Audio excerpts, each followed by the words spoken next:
Cette semaine, je te propose de découvrir et d'approfondir ton vocabulaire en français sur le thème de la voiture. Ou alors, en langage familier, la bagnole, la caisse, la tire, char, comme disent nos amis du Québec.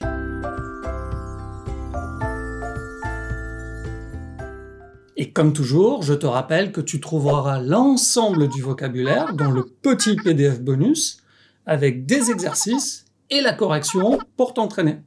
Le lien est dans la description.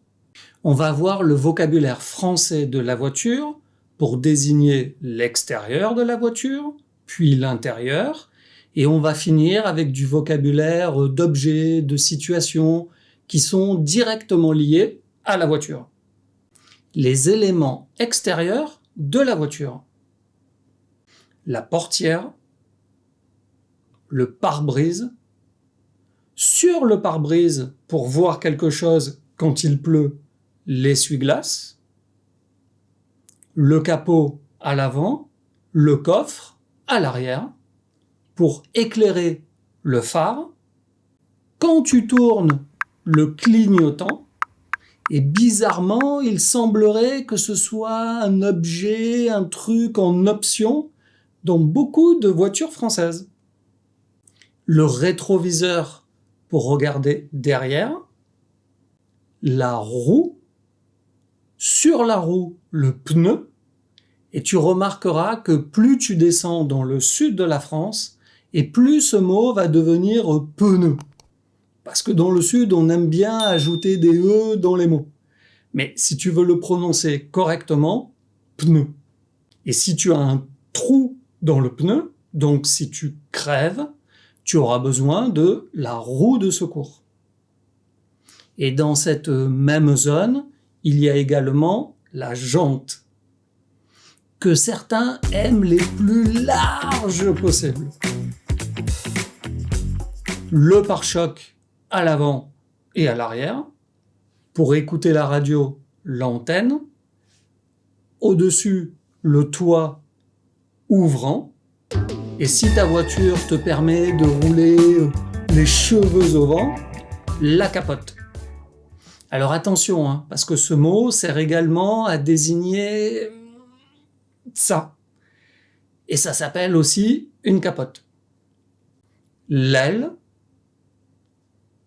le pot d'échappement et la plaque d'immatriculation. Allez, un petit quiz très rapide. Qu'est-ce que c'est? Le capot. Et ça? Le phare. Et le dernier, ça? Le pot d'échappement. Passons aux éléments intérieurs de la voiture.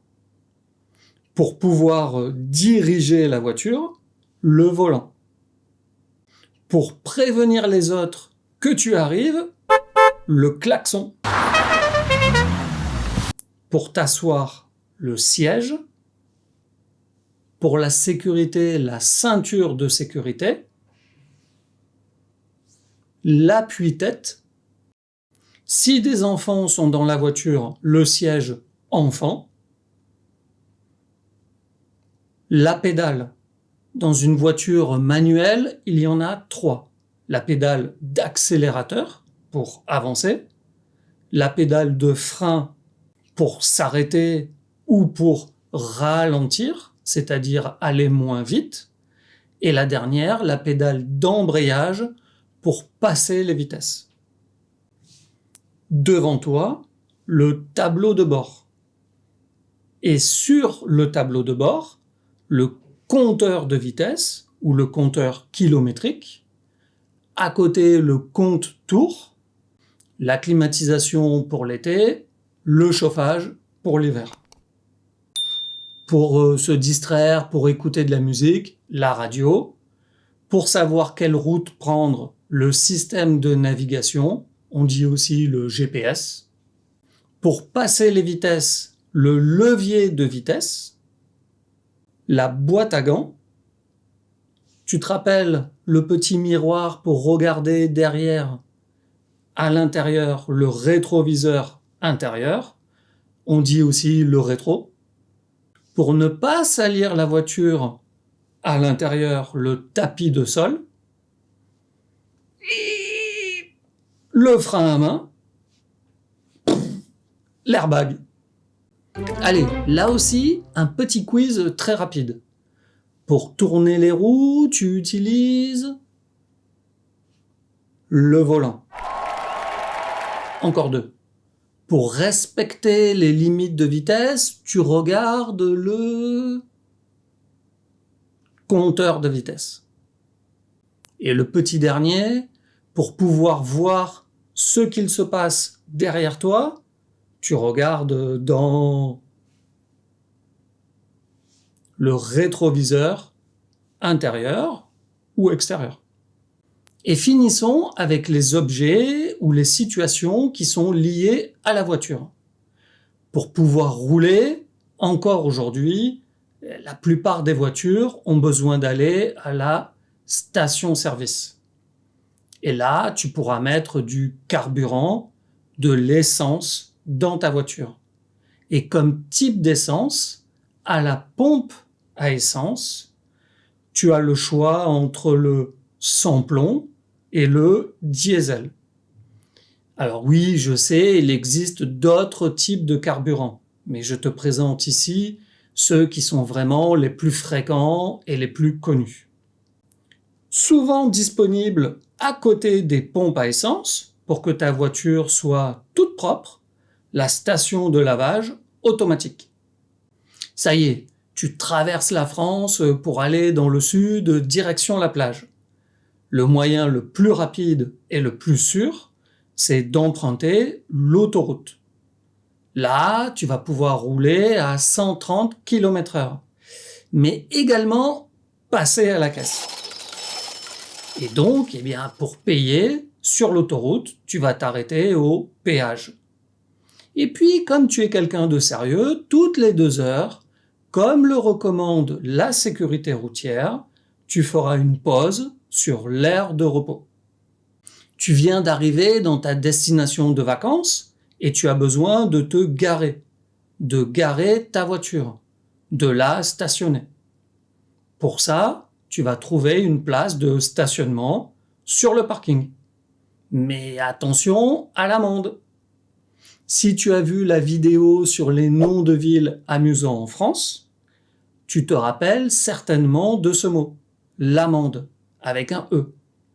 C'est le mot qu'on utilise dans la langue quotidienne pour parler de l'argent que l'on doit payer parce qu'on a roulé trop vite ou parce qu'on a oublié de payer la place de stationnement. Mais un synonyme dans un niveau de langue plus élevé, la contravention. Pour être parfaitement en règle, avec tous les papiers de la voiture, tu vas devoir montrer l'assurance, la carte grise, ton permis de conduire et l'attestation du contrôle technique de la voiture. Tout ce que j'espère, c'est que tu n'auras pas à faire face à des embouteillages monstres, ni à un accident, ni, moins grave, mais quand même tout aussi embêtant, la panne. Et dans ce cas, on a besoin de la dépanneuse pour emmener la voiture au garage et faire une réparation. Et pour finir, régulièrement, pense à faire l'entretien de ta voiture. Alors on a vu beaucoup de vocabulaire autour de la voiture. Je te rappelle que tu peux les trouver gratuitement dans le petit PDF bonus avec des exercices et la correction pour t'entraîner. Et puis pense à mettre un like, à t'abonner et à me dire dans les commentaires ce que tu souhaiterais améliorer en français. Comme ça, je pourrais faire une vidéo dessus. Et puis, en attendant, continue en regardant cette vidéo. Le top.